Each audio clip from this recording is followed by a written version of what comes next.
Hello, everybody. Welcome to another episode of Reality Derby. I am Marcus James Dixon. I'm Denton Davidson, and today we are talking with Sophie Powers, the viral sensation. She auditioned for American Idol, did not get through to Hollywood, but still had the most watched audition of the season with her hit song, Shut the F Up.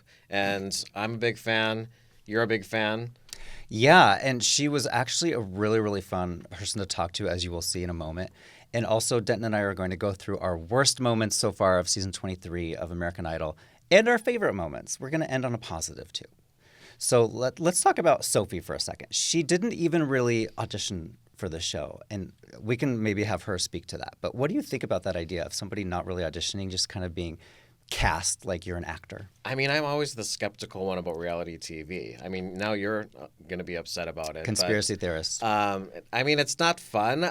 I feel like they should let more bad people sing. I think they've gotten away from that, so they feel like this need now to cast someone to give the show some shock value that it used to have more organically. Yeah, like William Hung, we don't really see people like him anymore. And think of how viral he went 20 years ago or so. And even the worst, they like the judges would never in a million years criticize them. I mean, at most they're like, "You look nervous." So here is Sophie talking about how she got on the show. I actually don't have an original thought, apparently, because I was casted for the show. Um, and I'm always down for a random side quest. Of course, the show is legendary and iconic, and I thought it would be ironic considering, yes, I am Canadian. Um, and yeah, I just had this song going viral that was funny at the time. They saw it, they saw my other work. I told them I couldn't win the show because I had a label at the time, Mm. but the funny song could work for us both. I mean, she's basically an influencer. I'm like curious to know exactly like what kind of recording contract she had. I mean, she's not a performer. I mean, she's a Right. performer. She's a comedian. So like, how did that all line up? Yeah, and then her song, the lyrics of the song was just so funny. And of course, the way the internet works, some people are going to love it, some people are going to hate it. So I wonder if she has a message for her lovers and her haters. I think she does. Let's find out. For the lovers, you guys are real ones. For the haters, I don't blame you. Like I would too if I didn't know this girl and I saw someone saying that outlandish stuff on what is supposed to be a serious singing show. But in the club, we all fam. All right. In the club, we all fam. I love that line from her. I feel like 100 years old because I didn't really know what that meant. Did you know what that meant? Yes. I mean, come on. Good for you. Marcus. How big of a fan of American Idol were you? How well do you know the past winners, the past judges, and things like that? I never really watched that stuff unless it was a compilation of the worst auditions ever. So my goal was to get on like top 10 worst auditions of all time for American Idol. I'm familiar with it to the point where I respect it and was super honored that I even got the chance to do it. I mean, I don't know if she truly made it onto that list. I don't think this is like that bad of an audition. If you look Right. back at all of the history of auditions on American Idol, this isn't a bad audition. It's just sort of like a funny audition. I mean, she might have made like some list, but it's not one of the worst. And it mostly was, it felt like an SNL sketch. Like it felt like something that was pre-planned and the judges kind of knew what they were going to say. I could be wrong. This could be a conspiracy theory that I'm making up in my head. I mean, she's releasing music. She's like a musical comic. She's not trying to be a singer. She just wanted to get her name out there, and they were nice enough to cast her, so it gives them a viral moment. It gives her exposure, so it was sort of like a win-win situation. And she also talks about her reaction to the judges and how they react to her, which I found humorous. Yeah, Carrie Underwood, Luke Bryan, Lionel Richie. Let's hear what she had to say. Yeah.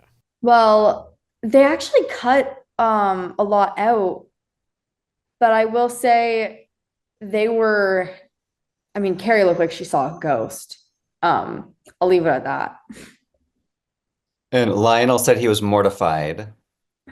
Yeah, but I think he might have seen a bit of Nicole in her younger days with that song and got a bit of a flashback.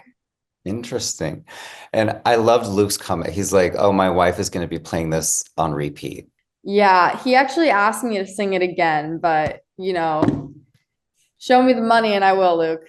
So, what do we think about her experience with the judges? I love that she said Carrie looked like she saw a ghost because I feel like Carrie might be the the judge that is on the shakiest ground in terms of like first coming to the show, doesn't have the humor that people knew Katy Perry to have, so that might be Yeah. one of her criticisms. I think Carrie didn't really know what was going on in that moment.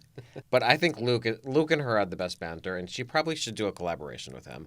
I feel like Oh, Luke would be yes. someone who would really take the most advantage of having someone like Sophie on their platform. And if anyone was gonna work with her, it would be Luke. He's the go-to judge for this. So now we've kind of buried the lead. She's got a Band-Aid on her nose. And I wondered why. And I think you at home probably wondered why. I thought she just couldn't breathe. Maybe It's it like was a Breathe breathe Right. right strip. Yeah. So let's find out what was up with the Band-Aid. I design the majority of my own outfits. I wear a lot of crazy wigs, different looks constantly. And as a new artist, that is hard when you want people to recognize you and you want to solidify your brand. So I thought wearing the Band-Aid on my nose would signify that it's me, no matter the wig, the look. It's the girl with the Band-Aid on her nose. Oh, that's Sophie Powers. And I actually have just taken it off after this American Idol thing and done a rebrand and parted with it because I would just forget. And then it would get confusing because I'd have a Band-Aid and then not. But it looks cool for the audition. But it's very much like Nelly. Remember, Nelly always had That's the what I Band-Aid. thought. So she's like the sister of Nelly, who also does not wear his Band-Aid anymore. So, I mean, it's a half trademark. What would be your trademark if you were on the show? I'm not prepared to answer that. Mine would be like a tattoo, maybe like a skull and crossbones on my face. Yeah, right. That is, you would never do that. You don't know me. STFU. I kind of want to see her come back because sometimes in the finale, American Idol producers will ask some of these auditioners to come on the show. The people that didn't make it very far, people that went viral. She's like the perfect example of someone that would come back. She would, but she has to sing something else because you can't say on ABC. Yeah. So, like, all the people at Disney are going to be freaking out about, like, how are we going to get Sophie Powers back? But they cast her in the first place. So maybe they have a plan. Maybe. We'll see what happens. So, okay, we should go through what we think are the best moments of American Idol season 23 and the worst moments.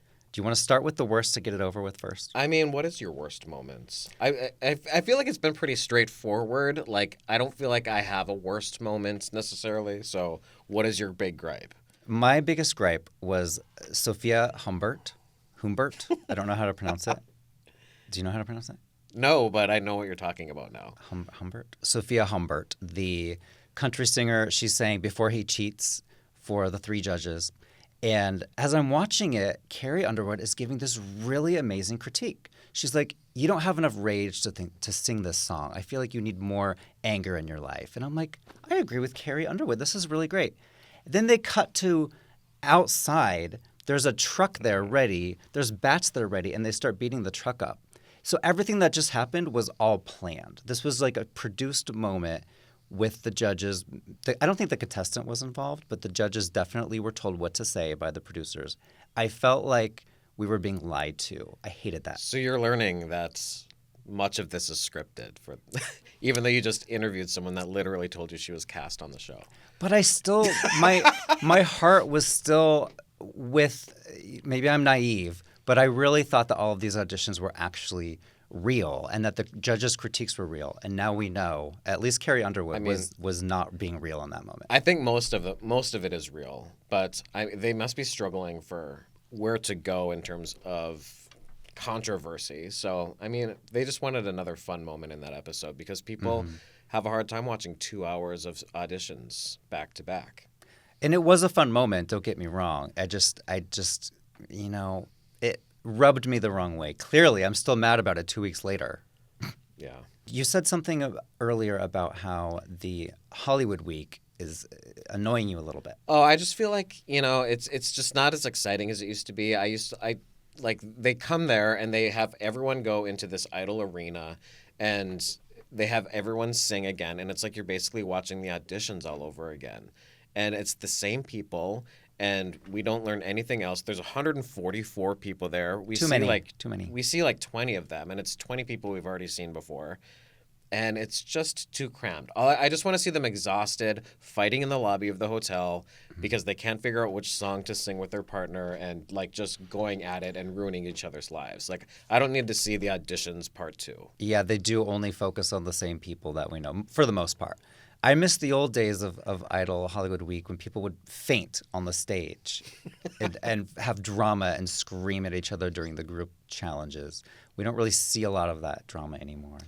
No, it's too straightforward. So how about our best moments?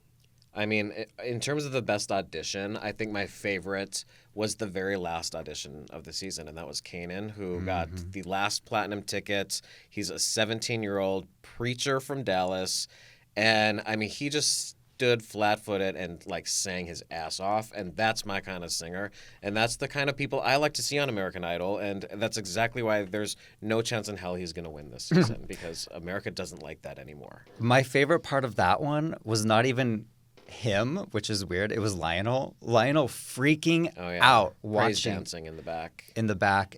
He had to scoot his chair back because the sound was so powerful. That was a good one. He got the last platinum ticket of the season. Goosebumps. He's really incredible.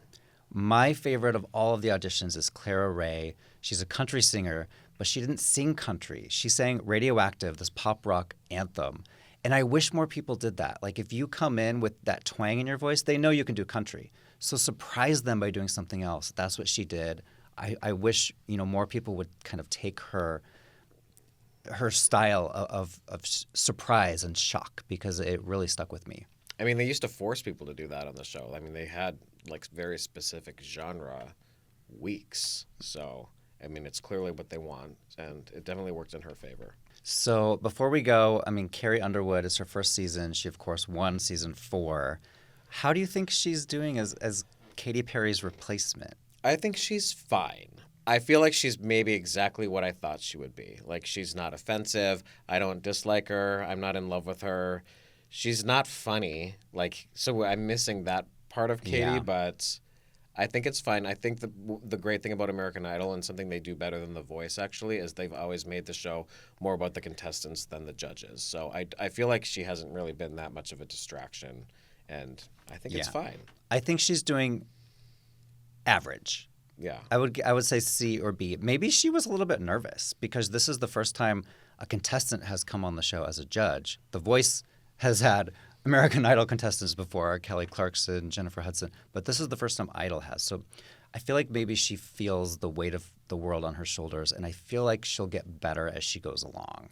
Yeah, and we'll see when we get to the live episodes. One of the perks that, I mean, they wanted Carrie to come back for the ratings, and because it's like she is an American Idol, but there is this lack of personality, and their workaround for that is getting Jelly Roll. And Jelly Roll will be back in a couple of weeks as I forgot what they call him, like the resident artist or something. And so he's like half a judge, where he's just there like pumping people up, and because he was so good in the Hawaii episodes. Yeah, the Hawaii ones. So they wanted him back, but I'm excited for Jelly Roll. They wanted him for half price. So this is what happens. Well, thanks everyone for watching our special on American Idol, and we'll be back next week for even more Reality Derby.